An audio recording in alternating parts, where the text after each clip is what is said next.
Okay. Somebody actually posted this picture. Na shinda do kafa. Shinda de kafa. Shinda de kafa.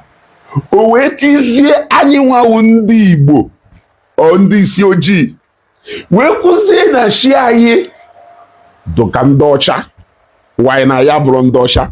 Now the question is, however, this picture na afọ is part of chi ụfọdụ ndị Igbo anyị na-ekpelu. Kelu ndị chi ya yiri ana m ajụ ajụjụ. Chi a ịfụla ebe a ịbata na ụfọdụ ebe ndị ụfọdụ ji wee mere okpukpere chifa. Kelu chi ndị ayili zọọ ya ajụjụ. Ọwụ ka o yiri, ọwụ nna nna ka o yiri, ọwụ nna nna ka o yiri. Kpagharịa na ụfọdụ ebe ha na-eme okpukpere chi ya na-afịọ ha n'ọnụ. Ifu ha ekpu ihu ede etu a, ifu nke ihu ede etu a, ifu nke ihu edu ka mpi, ifu nke edu ka gụnụ. Ụfọdụ n'ime ha ji ebute arụsị ndị Gala, ụfọdụ n'ime ha ji ebute arụsị ndị Gambia, ụfọdụ n'ime ha ji ebute mistik ndị India, ụfọdụ n'ime ha ji ebute arụsị ndị nya I don't know. Ụfọdụ ifu onye Nnewi oje Aguleri jepụta arụsị, ifu onye Nnewi oje Bini oje Shongo. Ụfọdụ n'ime ha jelu bute jebute Ogun, the god of thunder. Ụfọdụ n'ime ha jebute kwanata ha ncha niile na ana Igbo ha nọ na ana Igbo na-akpa ike. Kedu ife wushu na? I want to ask you. Kedu ife wushu na? Kedu ife wushu na? Ana m ajụ ajụjụ. Kedu ife wushu na unu na-ekpelu? I am asking you. And in the entire existence of ndị Igbo, it is only this God ka efolo ehihai. Ana m ajụ ajụjụ. It is only this God. So God efolo Jesus Christ idebele ebe. Ụfọdụ when I say God, ụfọdụ a na-asị na ihe differentiate between God and Jesus. Nwanne ife nwere God in three, the Trinity, God the Father, God the Son, and God the Holy Spirit. So mkpọ God nke wori nghọta nke na-ekwu ịghọtago, because God the Son awụrụ na Jesus Christ ịghọtara, and all picture otile ebe we know that this is not actually the picture of Jesus ịghọtago, but all just gonna signify ịghọtara. So now I am asking people now, kelu nke wu God unu na-ekpelu na ana Igbo ọsọsọ Jesus Christ ya otile ebe a who the only thing ndị Igbo na-eme reflect ho nke ndị nna nna ya mere. This house nọ na-eketa ọkwa bịara abịa, every single thing do in this room nọ na every single thing do in this room nọ na mere m ji wee na-ebi very comfortable.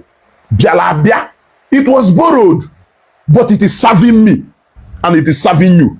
Akwa anyị every single thing, phone na everything, every single thing not around you. Ma onye ahụ nọ na-akwụ n'elu ka njekwu nna m odo omeru, ka njekwu nna m odo etijiri, nna gị odo omeru na nna gị odo otijiri. Kelu single thing ị na-enjoy today who a product of nna gị odo ome and nna gị odo otijiri. Ana m ajụ ajụjụ. I am asking you a question and you should answer it in good faith. Unu na deceive yari onwe unu. Deceive onwe unu. Deceive onwe unu. You want to go back to the ways of your fathers, but you are leaving every other thing aside. Jesus bịara abịa. So Jesus wife bịara abịa na ana Igbo. So Jesus wife bịara abịa be. Meganike na anya be, meganike na anya be oke gwa mi fe fola afọ. Gono fola afọ. Kedu nke ka fola afọ be? Nothing. Every single thing about you is about the Westerners. But it is only that message, which is that goodwill message. So say we feel they reject. Iji aka na abụ wee bukọrọ ife niile. So nke a wife na akpapụ. Kelu any single thing follow na nke nna nna ha nna ha your ancestors they will follow. Kelu nke follow afọ. O nwere ife follow afọ ka nna jụrụ. Owu ekuke ha na-eke mgbe aka ka na-eke. Owu their means of transportation then nke ka na-use. Or would their means of livelihood mgbe na sustain, or would their means of shelter, or would you can dwell on every single thing about them, you have thrown it away. The way they live their lives, the way they survived, every single thing. You have thrown them away. It is only that message that will help you to be disciplined. It is only that goodwill message that will help you to shape your life. It is only that goodwill message that will give you conscience. It is only that message that will prepare you to know that na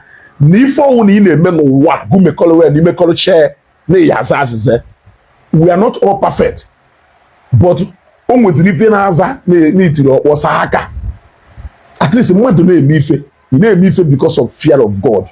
I know that it is that fear of God who for the men that they preach this message shall take away from us. Why name Bezife? I am a mife goes where Messiah. I am a mife goes where Messiah. One money munuchi until ever.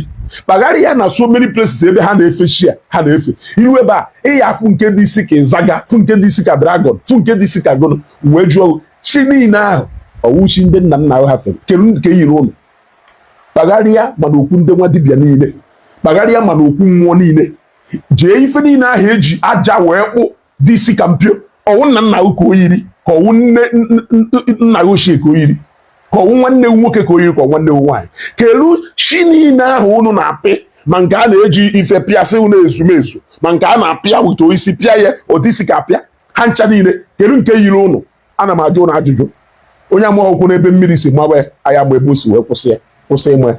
I understand that some of you are actually creating content ka Facebook wee na-akwụ unu ụgwọ. I understand, but ị na-ekwu okwu ịmara ife ị na-ekwu chi ndị a yiri ndị a chi ndị a yie nka gwa m chi nọ n'ala Igbo yiri ihu ka njụ ọrụ gwa m chi nọ n'ala Igbo yiri ihu ọwụ nna gị ka ọwụ nna gị ahụ ị na-eme na-eje apụ kaikai na-emefa ọwụ nyanwụchigo nyanwụ ị na-ekwu n'ọwụchigo oge ọ nọ ndụ ọ gwaghị onye wuchie nya etu a nna m nọ ndụ kịta nna m ama m na shio na-ekpere Chukwu bi n'eluigwe onye nwanụ na-ekpeziri Chukwu bi n'eluigwe submitted the entire of his existence to God bi n'eluigwe mpụtakwazie asị ngụnọ nyawuchi ọha iberibe ka ndala. The person you are calling your God subjected his entire existence to another God. To another God. To some extent, which even the nwụrụ anwụ can stand. Onye nwụrụ anwụ pụta ọsị n'ife dị otu a emene. For example, somebody Akachaam na post mfụlọ mekiri onye go wish already. Ọ nwụrụ na nwụọ onye dị otu afụnam onye dị otu afụnam onye dị otu a bịa ma ife dị otu a bịa ma ife dị otu a. So now, how will you feel when you are no more? Ndị dị ndụ will begin to disobey that wish in you. When your father no ndo, or when your mother no ndo, or etu my mother is who we know here. When my mother no ndo, I know every single thing my mother represents as a human being. My mom who a devoted, a devotion to ife Chukwu second to none. Yes, second to none. Onye ona maye ofuma. So today, nje nwuwo fu ota. Wo picture my mom debe ebe a je na abụrụ ya kai je na atụrụ ya ọjị ọ ha abụ m ọnụ ka na adọkwasị onwe m ife o rejected with aka na ọkpa ya mgbe ọ nọ ndụ ife o rejected with aka na ọkpa jụ every single thing about it mgbe ọ nọ ndụ mbịazie kịta eje na-akpa m ọwụ echi niile egbu ofu onye na ọmama m nyọrọ ya ụwa ya je bụgharị ya kai what she rejected why she mgbe ọ nọ ndụ o rejected ya ọ jụrụ ya jụ ife niile itinye ọ ha wish mgbe ọ nọ ndụ na ụmụ niile gara n'usoro dị etu a. Sometimes amụọ nna ya na-eche echiche ka anyị chukene n'ihu since iji wee chọpụta na ndị ọcha na-aghọgbu gị aghọgbu kere ife achieve goal na nya ịchọpụta goal nnọọ na ndị ọcha abịaghọrọ ya anyị iwe chọpụtazie ya gonu changes about your life. What changed about your life? Jenu ne no unu una hono ha we na-ekwugheri ife niile unu na-ekwugheri. Gonu changed about your life. Tell me one thing. Tell me one benefit of that discovery in will suddenly.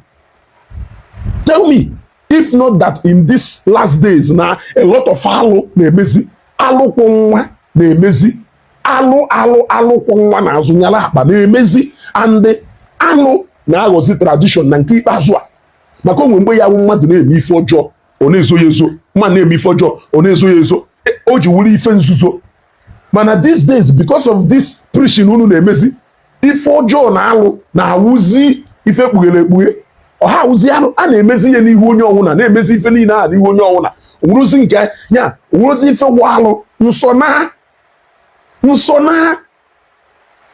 yes nsona I am very pretty sure can we yesterday that some of you amaghị ife the real ọdịnala bai entails unu niile ewu na ụnụ na-agba n'ahụ because Bible na-apịa onye ọbụla left a lot of ife ọjọọ niile ya eme the moment ị kụgara ya aka Bible achago hands down na conscience go go na ya anọ na conscience gị na-ekirikiri so the best way to run away and free your conscience so that you can live your life as if there is no tomorrow is to turn your back na that book is to turn your back na that book because constitution of Nigeria wo ịpụọ ime ife mmadụ fụrụ gị anya before that constitution can actually bind on you mana nke Bible wo whether na mmadụ ọfụrụ ọ na mmadụ afụrụ bụ ife na-agbarị whether na mmadụ ọfụrụ ọ na mmadụ afụrụ i believe ha na the scripture believe ha na Chukwu abi n'eluigwe i believe no nwere anya n'ụsọ mgbe n'afọ so it's not about people seeing you it's about conscience who pricking you because you know who you are now unu gbafusia na-ereji kelu chi niile unu na-efe n'ala Igbo kelu nke yiri unu kelu nke dụka unu kelu nke dụka unu Buddha agba n'ọsọ ndị China na-ekpere Buddha ịmụ na ndị na-ekpere ihe ka nkụ ma ndị oyiri chi ha ma ndị oyiho ndị Hausa na-ekpe alakụba ịmụkwa na ndị Dubai na-ekpe alakụba ịmụkwa na ndị Saudi Arabia na-ekpe alakụba ịmụkwa na ndị na-ekpe alakụba ka nkụ Muhammad ahụ onye ka o yiri kedu ndị oyiri kedu ndị ọdụke na na-edisive onwe ife niile ndị ọcha wụta aba ya mara mma sọsọ gospel of Jesus Christ sọsọ that message of Jesus Christ even unu mechalụ chọrọ ha jebebe ha ejebe sef ha bịa dọla anyị n'ohu unu mechazielu were aka unu jebezi iwu ohu ahụ and unu ji iwu ohu ahụ from iwu ohu ahụ unu ewere liberate ya na unu some families today liberation and financial freedom bata na family si from be ndị ahụ bịa dọla unu n'ohu unu na-abaizi na plane ije embassy niile unu eju unu a na-edisivigharị onwe ife ọma niile do na n'obodo a mụ na ụlọ wife kasị be ndị ahụ bịa ọ na nwebụrụkwu nke iji aka uwe mepụtara onwe nothing onwere nothing unu a na-edisive onwe unu ka unu wee na-dwell in iniquities na-swim in iniquities onwere ife ọzọ so that you cannot have conscience you cannot have something pricking your conscience ọsọsọ nya ka unu ji emeghe ife niile ifu nke ọwụ sị ijere igburu chi anụ irigo iwe ji gburu onye mahụ onye ahụ ijere igburu anụ isi n'ọnwa afọ ọnwa ka mma ka ọ bụrụ ijere igburu anụ ọ tara anụ mgbe ọ nọ ndụ ọ tanwụrụ ọkpa ọkụkọ mgbe ọ nọ ndụ ọmụ ife anụ ọkụkọ na-atọ ka ana m ajụ nwa ka nwa ahụ ijere igburu anụ ọmụ ife anụ ọkụkọ na-atọ ka m na-ajụ ọmụ ife anụ ọkụkọ na-atọ ka so ife ọma họta esi ka ijere inye ọ banyekwa n'ife nkwuru ife nne na nna jụrụ ajụ ha nwụọ